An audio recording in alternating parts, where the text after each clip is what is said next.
오늘은 8월 7일 수요일입니다.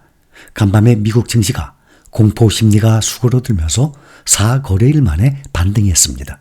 다만 팔레스타인 무장정파 하마스의 최고 지도자인 이스마일 하니예가 이란에서 암살된 가운데 이스라엘에 대한 이란의 보복적 공격이 임박했다는 관측에 증시 상승은 제한됐습니다. 전 세계 금융시장을 출렁이게 한 미국의 경기 침체 우려가 과도하다는 평가가 나오고 있습니다.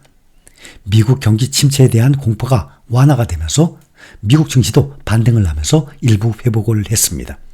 미국 경기 침체에 대한 우려가 일부 해소가 되면서 전날의 급락을 딛고 1% 정도 상승했습니다. 다만 경기 침체 위험에 대한 목소리 아직 계속 나오고 있습니다.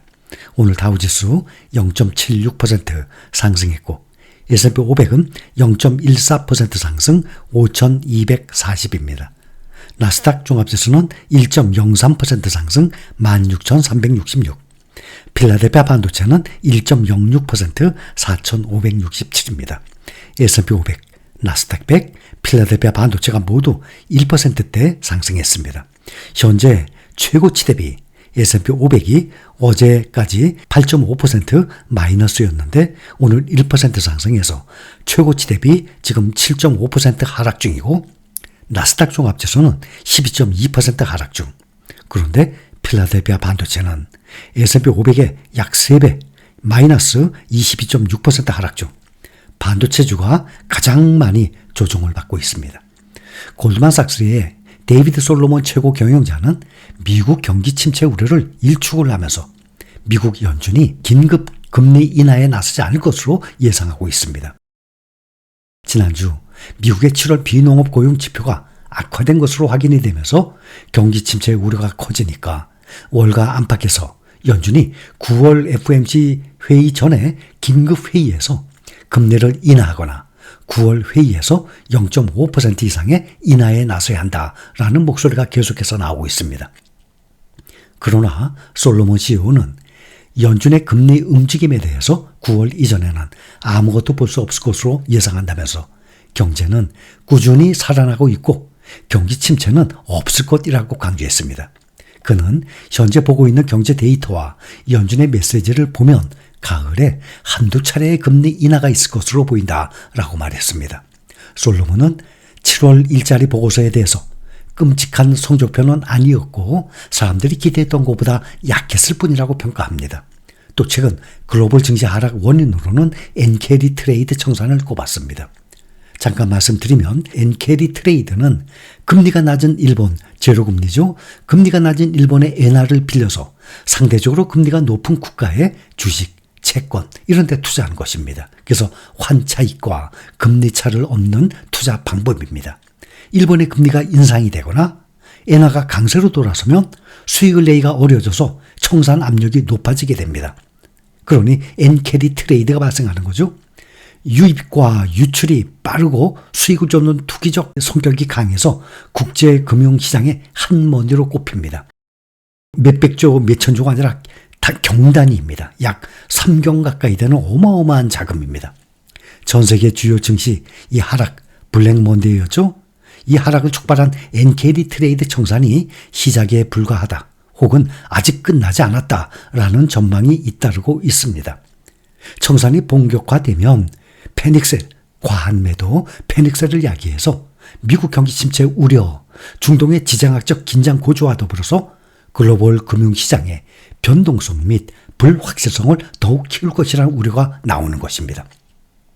엔캐리 트레이드 청산을 계기로 경기 침체와 AI 거품론을 우려한 투자자들까지 돈을 빼고 있다는 것입니다.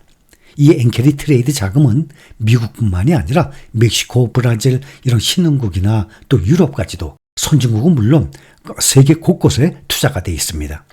또 이 국채, 주식, 부동산, 비트코인까지 아주 다양한 자산입니다. 그리고 미국 기술주에 상당액이 들어가 있습니다. 그래서 전체 규모는 약 3경 가까이 되는 어마어마한 규모입니다. 조금만 자금이 움직여도 변동성이 커질 수밖에 없는 그 정도의 규모입니다.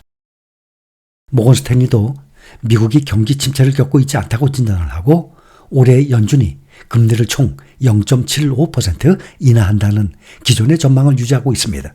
모건 스탠리는 올해 하반기에 소비자 성장률이 2% 이하로 작년 하반기에 약 3%에서 둔화될 것으로 전망을 하고, 이러한 둔화가 수요를 완화하고 인플레이션을 진정시키는 데 필수적이라고 분석을 합니다.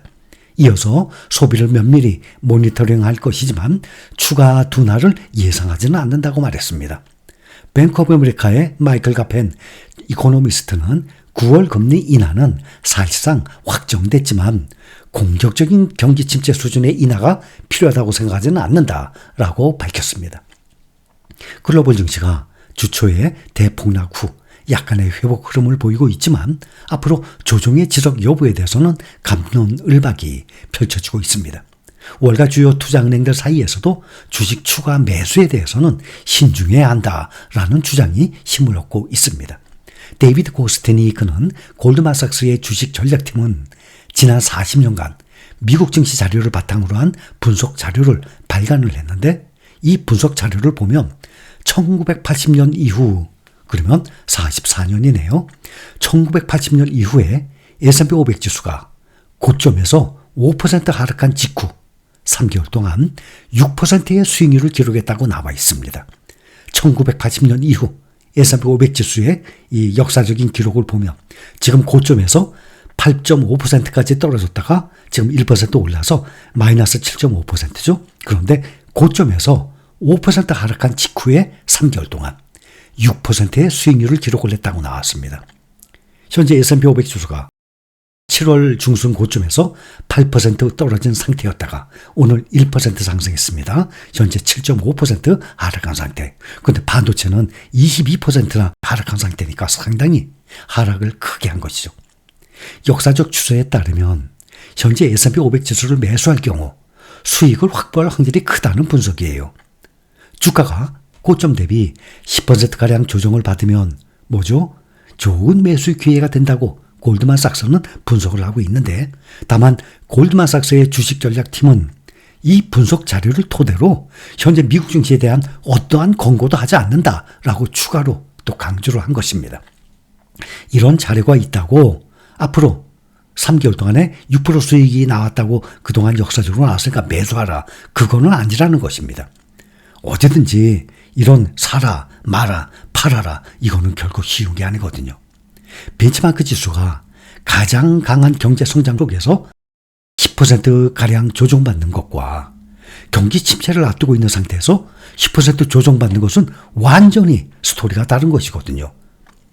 골드만은 미국이 12개월 안에 경기 침체에 진입할 가능성을 15%에서 지금 25%까지 높인 상태입니다.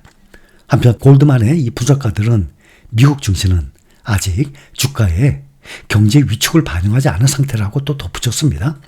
골드만삭스의 피터 오펜하이머 전략가도 별도의 분석을 통해서 글로벌 증시의 투매는 아직 끝나지 않았다고 하고 증시의 추가 하락을 전망한다라고 전했습니다. 다만 이번 조정은 증시를 고점 대비 20% 이상 폭락시켜서 약세장에 빠지게 할 정도는 아니다라고 말을 했습니다. JP모건은 저점 매수에 대해서 훨씬 더 보수적인 입장을 취했습니다. JP모건은 미국 시장 부문 헤드 앤드류 타일러는 아직 주시장은 저점을 찍지 않았고 S&P 500의 10% 조정은 매우 가능성이 높아 보인다라고 전망을 했습니다. 그는 다음 주부터 시스템 펀드에서의 매도세가 또 몰릴 것으로 예상되고 시장이 또다시 충격을 겪게 될 것이라고 내다보고 있습니다. 또 시티그룹의 전략팀도 증시의 여러 기술적 요인은 매수를 추천하고 있지만 아직 시장의 분위기가 공포에 질릴 만큼 신중할 필요가 있다라고 권고를 했습니다.